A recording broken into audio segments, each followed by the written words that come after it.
So yeah, wishing all of you a Happy New Year, 2018, first session in the new year. And so accordingly, today's topic is we wish you a Happy New Now. And going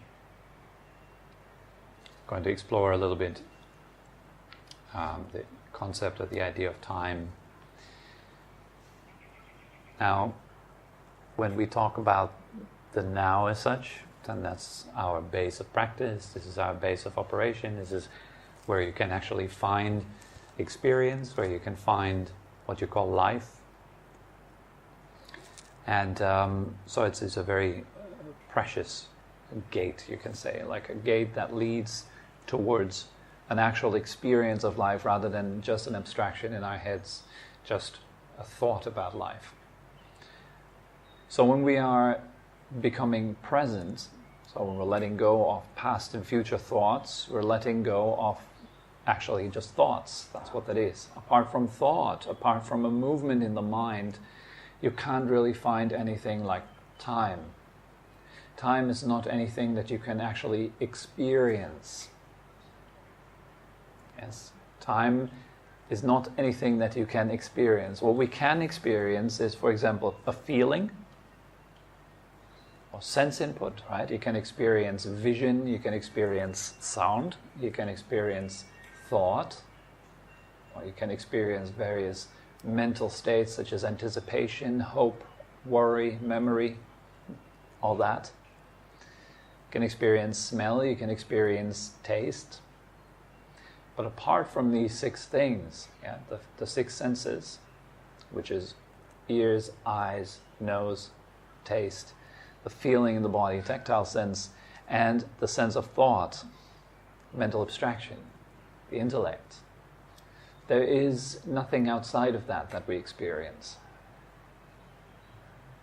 So we are, in a way, you can say, well, where do you experience this room right now? Where is that experienced? Where is the location of the experience of room? And where does the experience go if you were to fall asleep right now? Where does the room go? Well, where does, let's not say the room, but where does the experience of room go? Disappears, right? So if there is no experience of room, for you, in that moment, there is no room. Instead, maybe you might be dreaming of riding a horse. Then that's your experience. Okay? So there is just what we experience, and every single experience is experienced in the present moment. You don't experience anything outside of that. You might still anticipate what might happen in the future. Let's say for lunch I will have spaghetti. Now that's still a thought that is happening right now, that you're experiencing right now. You might remember that you had a green smoothie yesterday. That then is a memory that you're having right now.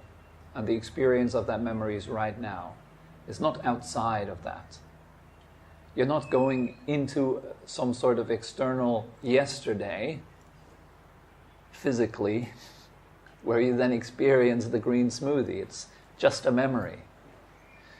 And you're not somehow moving yourself into a future moment physically, where you then experience something outside of yourself that you call future. That is an experience that is entirely felt and lived through in our own mind. And so reflecting like this, then we can ask ourselves, is there anything that we are experiencing outside of this moment? Can you experience anything outside of this moment? And what would that be? Can you experience in 10 minutes? Can you experience 10 minutes ago? Or can you only experience like an image of what happened 10 minutes ago? An image of the Eiffel Tower is not the Eiffel Tower. You would agree with that, right? If I show you a photograph of the Eiffel Tower, And that's a photograph of the Eiffel Tower. It's not the Eiffel Tower. A memory of having visited the Eiffel Tower is not the Eiffel Tower. And it is not the past. It is a memory which is experienced right now. So that's why we give so much importance when we are doing a spiritual practice. There's a lot of importance, a lot of emphasis in many traditions on the experience of here and now. What is it that is actually happening right now? And that has a big impact. If you really go deep into that, it means that what you experience as the future or the past is just an experience in your head. Some people get brain damage, they lose their experience of past. They don't know who they were. And if you're heavily identified with who you were, then it can be very troublesome. If it was very, very important for you that who I was before, and suddenly you don't know anymore. There's a friend of my grandmother. He had exactly that experience. He woke up one morning, he took a shower just as usual, and he came out of the shower and he might have had a stroke or something, he completely forgot who he was, where he was. He just came out of the shower and walked into the bedroom of his wife. Who are you? Who am I? Totally lost any idea of what all this is. Yeah. So the whole experience of past is it's a very fragile thing. It exists within our physicality, exists within the brain, exists within the mind. As a thought. The same is true for the future. It is not anything that concretely exists. You can't find it anywhere. Where would it be? In your pockets? In a room in your house? Is it stored away somewhere hidden by the government? Is this a conspiracy? Like, is the future hidden from us? Are there some people who hide it away from you? And the only thing you need to find is proper location. There is no location of it. You can't find the location of a future where we could all go to. The same is true for the past, right? There is no location of the past in which you could go physically. Let's all travel back into the past, because the past is a very personalized experience. There is no past that we are all experiencing as exactly the same. So in whose past are we traveling? Into yours? Into yours? Whose memory are we accessing, you could say, right? But then again, it's not really any time travel or so. We are just going into a specific area of the mind called memory, and we're accessing that particular area, that particular memory, right now. So the experience, even if we were to travel into the past, we would still experiencing it right now. So there is no way that we could experience anything outside of what is. Now, our mind might display various things. Like, for example, it might display a very threatening or dangerous future. Oh my God, I might end up paralyzed, or maybe I get trouble with, I don't know, my neighbors at some point, or maybe my wife will leave me. All these kind of anxious, fearful thoughts. Then that's just an activity of fear right now. Again, that's born in our mind and it's right now active, and then we see thoughts and emotions and the world around us through that lens for a short time in this moment. And everything is then colored by that emotion which is underlying our experience. So we see a fearful possible future with lots of problems that might happen. We might also look forward to another event. But one thing is for sure is that whatever we are thinking about what might happen is fantasy. It is a fictional how you can say, a fictional function of the mind. It anticipates. But that doesn't mean that it is true. Because it doesn't matter what you think it will be, it'll always be different. The experience of the actual, what you called future yesterday, is totally different from what you thought it would be. So why do we waste so much energy and time trying to be happy in the future? Because that's what the mind does, right? It's not just about trying to find out what will happen to you in the future. This is more like, it comes from a fear, it comes from a fearful state, which could be encapsulated in one sentence. You can say, I hope I will make it. And then that creates all these future thoughts. You might be quite hopeful that you will make it, or you quite certain and confident, yes, I'm very likely to be making it. That gives you then a good feeling, or you might feel like, no, it's very unlikely that I will make it. Gives you an unhappy feeling, called worry. Right? But in either case, we don't know what's going to happen, and we don't know whether it's going to be good or bad. Because every single experience that we are experiencing, it has both polarities in it.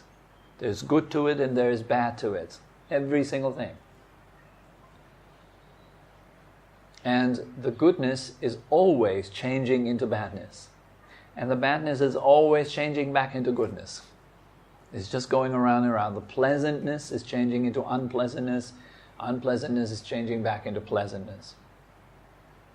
Like breathing in turns into breathing out. The very peak point of breathing in means the beginning of the out-breath.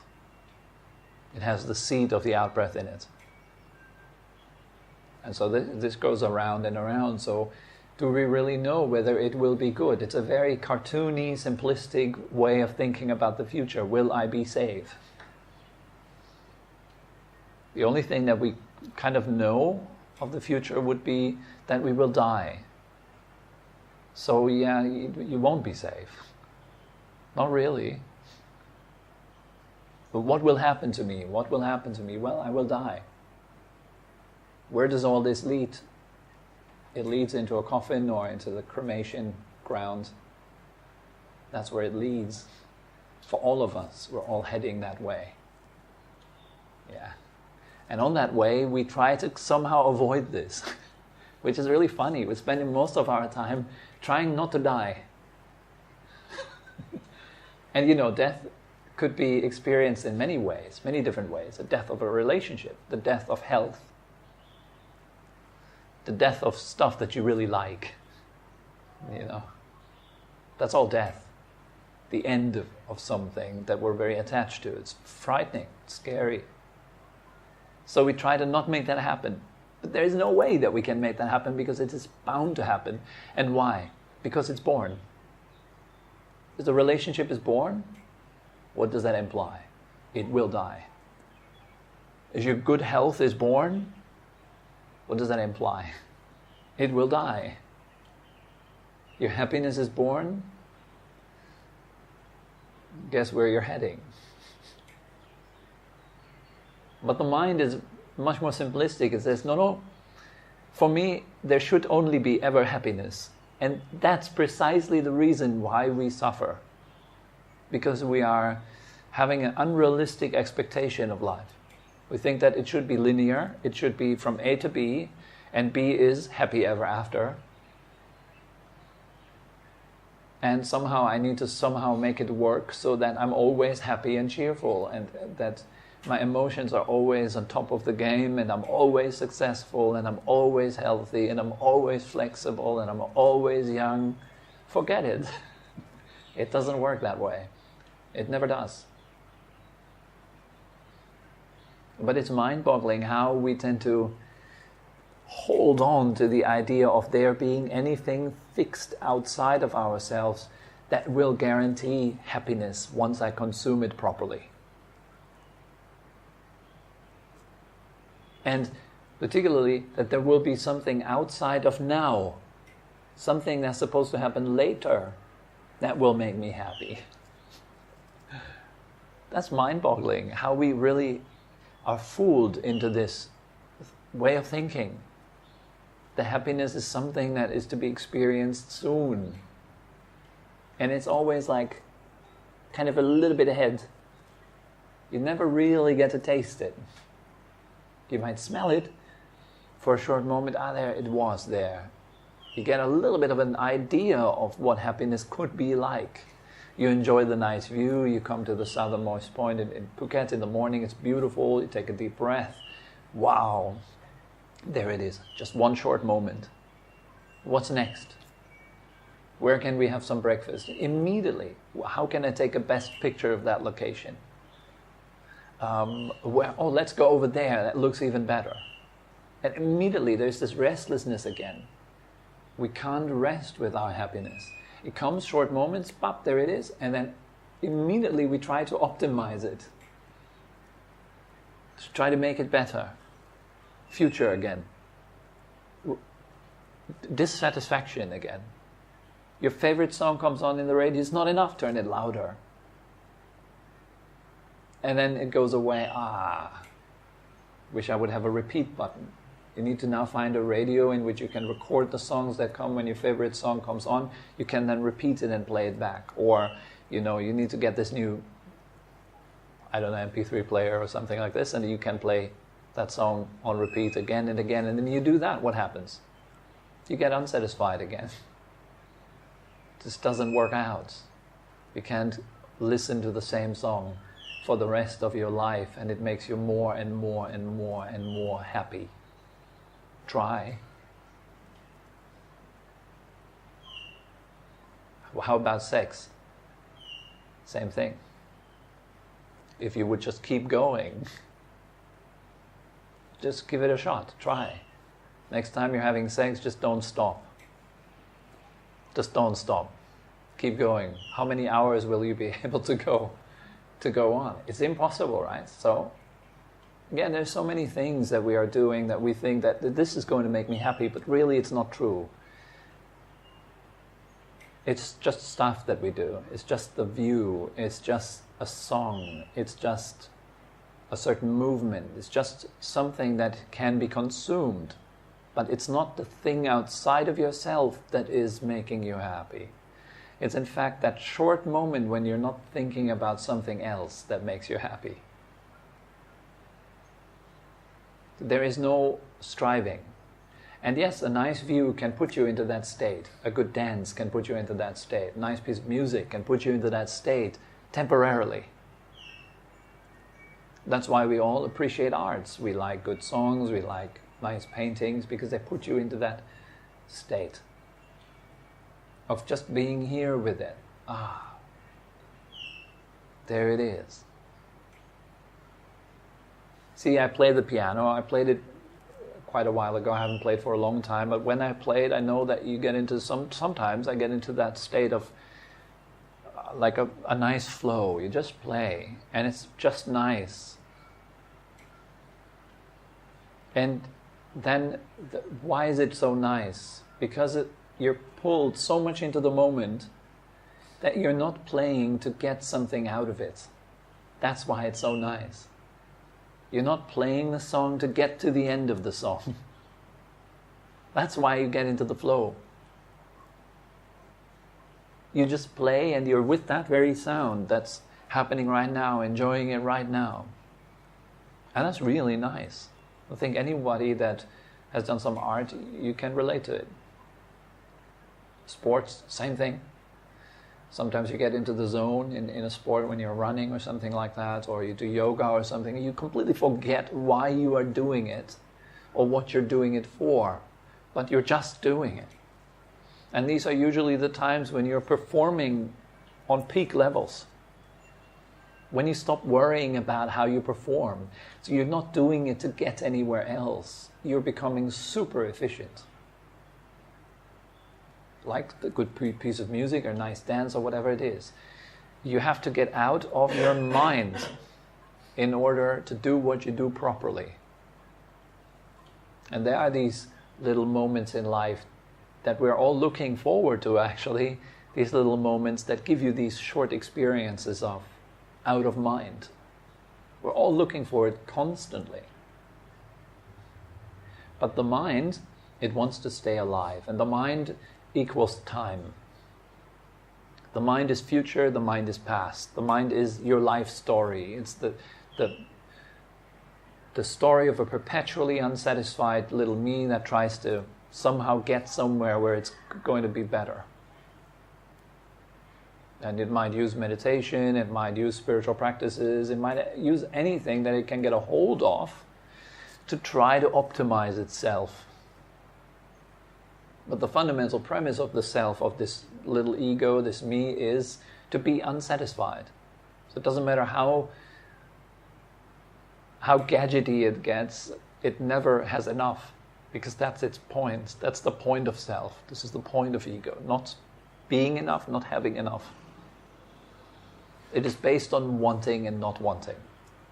This is the whole point of it. Right? So what is a happy new year really based on? Well, a happy new year, we could say now, it consists of happy moments.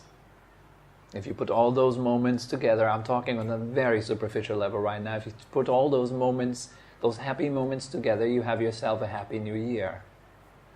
Right? Like happy minutes. 84,600 seconds each day.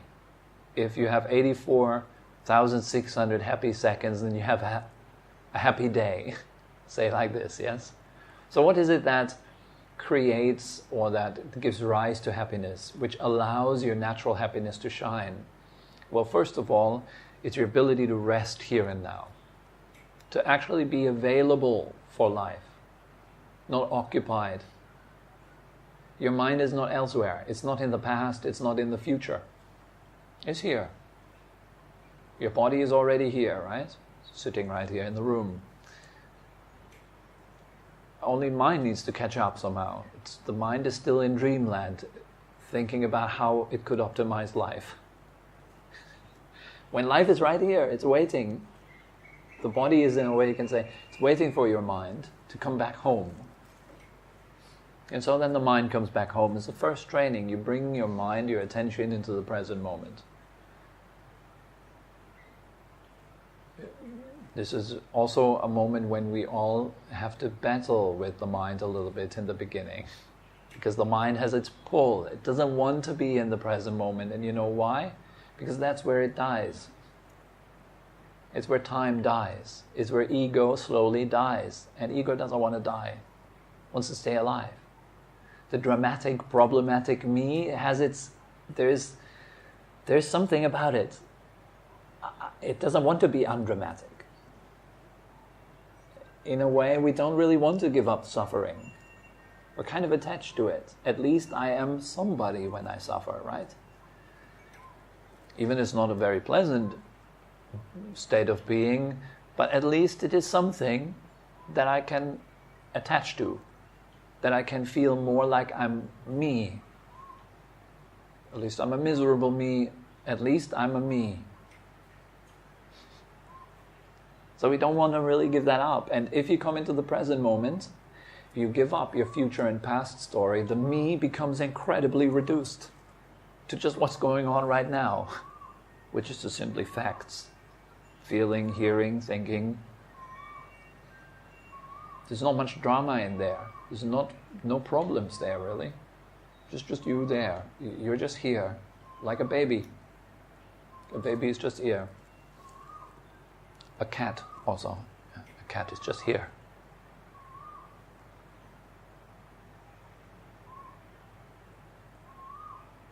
So we come into that state first. That's just the beginning. Giving up this future and past. Coming into the now. Now we need to let go of the story of the constant talking and labeling. The next step, right? So we let go of the talking mind, which constantly somehow needs to put the experiences that we go through into little boxes. So here, this is called like that. One of the first things that always happen when we go to our morning excursions in the morning on retreats, we go to a nice location, and we sit down, for example, at the beach. And these are people who come first time to Phuket, have never been to Phuket, and they see that beach for the first time. What do they want to know? How's that called? How's that beach called? So many times I get this question, how do you call that place? And what's the purpose of calling something by its name? You can forget about it. You don't have to pay attention anymore. Now I know what it's called. So I can go back to my usual thought noise in my head. I don't have to worry about it anymore. Like, I don't have to pay attention to find out what this thing is. In a way, it's annoying to the ego, to the self, having to deal with something mindfully and aware. Because it would rather kind of think about life than experience life. And so we want to know, how is that place called? So, okay, you can kind of put it in that little box. It's called Naihan Beach. So you put it in that little box, so you don't need to worry about it anymore. Done. Okay, that beach is now understood, because I can put a label on it, so I understand it. It doesn't threaten me anymore. If there's this object coming into your life, sometimes it's just an undefinable kind of emotion that you're feeling. You never felt that before, you don't know why you're feeling it, it's just strange, you're feeling this strange feeling. You want to know, how do I call that? Well, what's that emotion called? It's unsettling, it's new. We don't know what to do with it. What box should I put that one in? But as soon as you can put it in a box, in a way you can forget about it. And you can carry on mindlessly ruminating through time.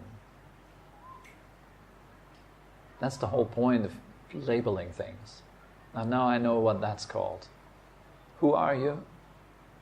You're Steve. It's great to know you, Steve. It's a bit more settled. Now I know what you are. I can put a word on it. What if you couldn't? What if you suddenly would lose your ability to label anything? Would you still be alive? Could you still eat? You just wouldn't know how it's called, but you could still eat. You would still know, I'm allergic to that, even without saying it in your head.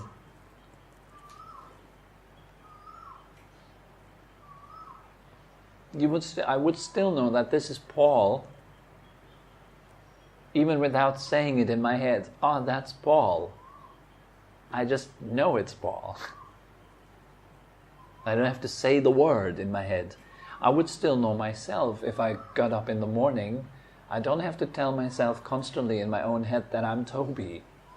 Otherwise I would disappear somehow, right? If I forgot to say my name in my head, I would suddenly disappear. No. I'm still there, even though I'm not repeating my name in my own head. I still function, my heart still beats, I still breathe. I don't have to say, Tobi, take a breath, so that I breathe. So all the functions in life, they work pretty well, even without verbalizing. But for most people, this is an unknown area. We don't know how that's like, to go through life without thinking about anything. And to the ego, to the sense of me, this is the biggest threat ever. Because it means you're going through life without artificial problems. Then who are you? You're suddenly there without any problem. That should not happen, says the ego. Because maybe one day you get there. Maybe one day you will get there. That's the whole story of the ego. It wants to keep pushing this out. Now you're doing spiritual practice. Great. Wow, this was an amazing experience, so profound. I saw colors and I saw lights. And the ego loves that stuff. Ooh, now I have at least something to hold on to. Now I can be a spiritual self.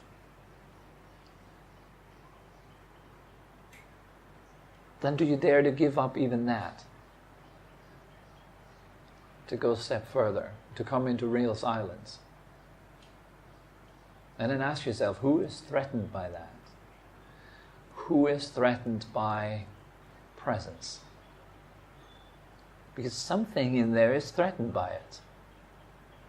And you will feel that very clearly. And that's what reveals the addiction to pain that this self has. It needs to feel dramatic. Here's me trying to make it, and suddenly I realize, but I'm just here. There is nothing to make. That's an illusion. There is nothing there. There's nowhere to get to. And there is no place that I'm coming from. I'm just here, period. There's nothing else to it. That's a very good beginning. If you can rest in that, then make that your main practice.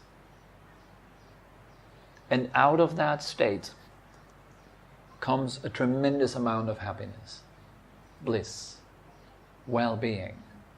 Just naturally feeling good.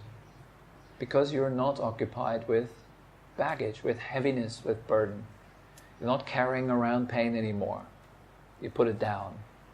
So you can walk freely. So that gives you this natural sense of confidence in being, not in what you did, what you will do. There's no more confidence derived from that. But it's just your being, who you are, who you truly are, has to be added, not who you think you are. And that will be revealed only beyond thought. So this is why we practice meditation. Is I encourage you guys to really go there.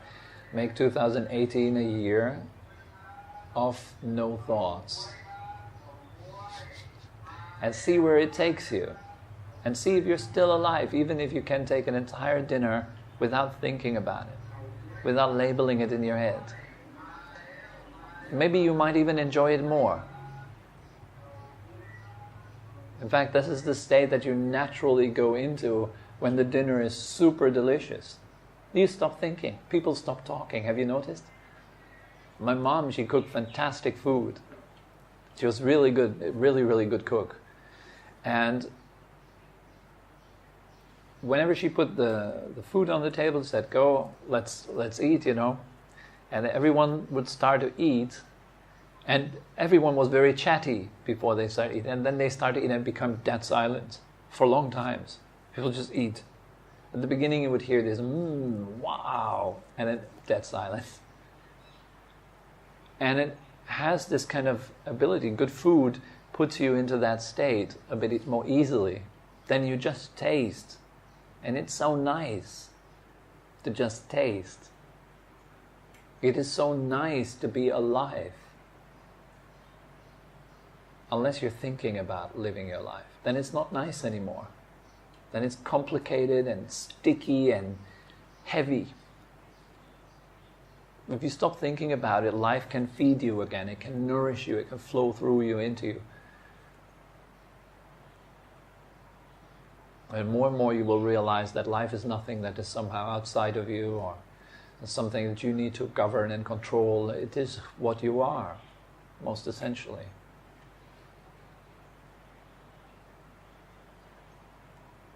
So, that's pretty much it. That's all that comes to mind for today. So I hope you have a happy new now. And keep celebrating it. Keep coming back to it. Allow it to charge you. Allow it to uplift you and others around you by that. And I hope you have a fantastic new year like that. Okay? So are there any questions?